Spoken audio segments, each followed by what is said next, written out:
Hey, I'm Deepak. I'm a CTO, and I work with founders to help build and grow their companies. In these Deep Talk series, we talk about some of the biggest companies today, how do they make their money, and what do they do to grow into the companies they are. In today's video, we're talking about Zillow's iBuying program. Now, Zillow isn't the only company doing iBuying. There's also Redfin, Opendoor, and a few others that have come into this space, and they're changing their business direction to incorporate or try to get revenues using iBuying. Now, if you haven't already watched my other videos on how Zillow makes money, I definitely recommend checking them out. The link should be here somewhere. Let's get into this one. So, what is iBuying? Let's say you own a home and you want to sell it. There are two ways to go about it, right? The traditional route is getting an agent, having them come inspect the place. They'll show the place to a few people. People place offers on it.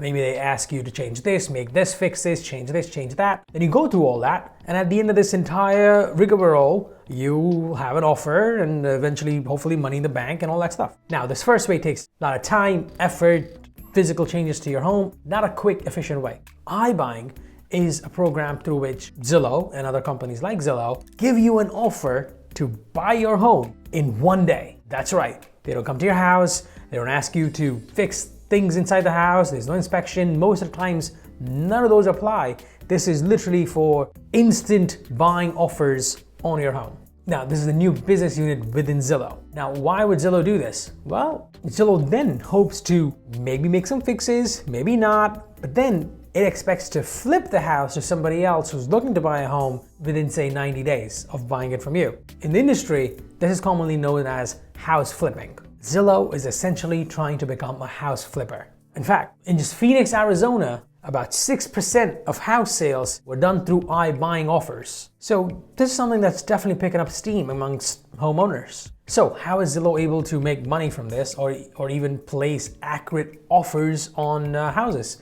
Well, Zillow's biggest asset is its data. It has spent a decade and a half just collecting immense amounts of data on home sales, home values, neighborhood prices, HOA fees, all that stuff. And it uses all of this data to kind of place an estimate on how much it thinks a home is worth. And then it uses all this algorithm to place an offer on your house. So if you're looking to sell quickly, want cash in your bank super quick, don't really want to go through the effort of making fixes to your home, having inspections come through, any of that stuff, iBuying might be a viable option. Now, I'm not trying to sell it to you, just those are the pros of it. Now, the cons are you'll essentially be leaving money on the table, right?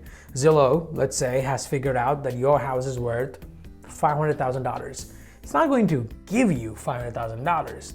$500K is what it expects to sell it at. I'll likely give you an offer for lower than that. So that's the trade-off, right? Either you go through the traditional route and wait out for a really good offer to maximize the amount of money you can get for your home, or if you want money in the bank sooner, you'll probably be taking home less money. And that's the margin within which Zillow expects to make money. It figures out the retail market price that it thinks it'll be able to sell your home at, and then gives you a little less than that, and then maybe sells it for a little more than that market price, right? That's where it makes money. Now, Zillow is betting big on this strategy. It expects that iBuying is going to bring it $20 billion in revenues over the next 5 years. Another metric of how Zillow is betting big on this is first year, 2018, when they first launched iBuying, they bought around 700 homes. And then last year, in 2019, Zillow bought 6,300 homes. Now, out of those, it sold 4,300 homes, generating a revenue of $1.3 billion.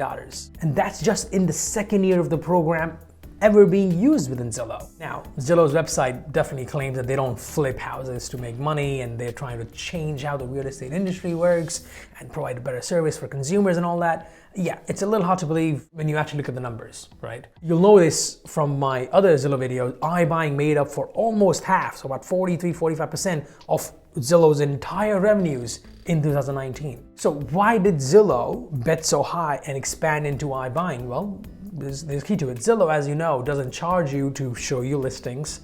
It doesn't charge you to contact agents, any of that stuff. It's a free platform to go and find homes to buy or rent if you are a consumer. So Zillow makes money by allowing brokers, agents, mortgage brokers, all those folks within the industry to place ads and to get your contact information as a lead. Advertising revenues are really fickle, right? You're subject to recessions going up and down. That can have a really high impact on how much money you take home if you're solely relying on advertising as your revenue source. Zillow's essentially trying to diversify. It's trying to get away from only relying on ads or selling, customer data as leads and getting into other revenue sources. And iBuying is really their first attempt at diversifying the revenue streams. How much potential does, Zillow have? It has so in the US, every year, on an average, 5.3 million homes are sold. That's how big the market is. Now, Zillow thinks it can capture 10% of that market. Well, Zillow thinks it can capture all of this market, but nominally 10% of the market. That's about 500,000 homes every year. It's not as easy as you might think because it has to find 500,000 people who are willing to sell their homes to Zillow at essentially a loss. That's just one risk factor, right? What are some of the other risk factors about iBuying? Well, let's paint a full picture for you. First one, there's no economies of scale when it comes to iBuying. What that means is me having bought 10,000 homes doesn't make it easier or cheaper for me to buy my next home as Zillow. That's because every home that I purchase, I'll be purchasing it from an individual family. There's no one wholesaler who can just give me a pack of homes for a big discount. Second one, real estate market is really volatile.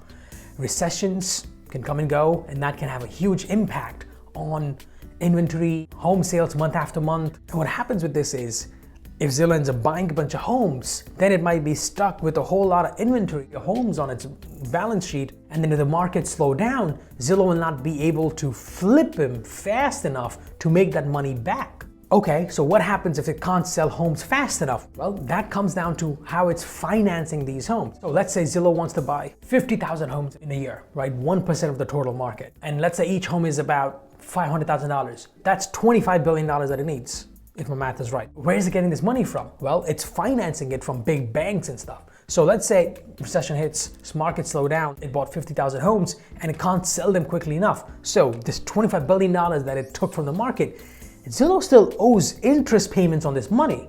So regardless of whether you can sell the homes fast enough or not, you still have costs, interest costs, and that doesn't go away. If you default on interest, your whole company is in jeopardy, and that's risky. There you have it. Whether Zillow can find enough people to sell their homes cheap enough, whether it can sell them quickly enough to keep making interest payments. What happens if markets slow down? It's risky, and it'll be stuck with that inventory. And there's no economies of scale, so it always costs Zillow the same amount of money to purchase these homes. As you can see, Zillow is definitely betting big on iBuying. Despite all these risk factors that I mentioned, it thinks it'll still be a big bet for them. I hope you learned something. I hope you enjoyed this video. And if you did, I'd really appreciate if you could hit subscribe. Maybe share this video with somebody else that you might think might also enjoy learning about this. On that note, this is Deepak signing off. See you next time.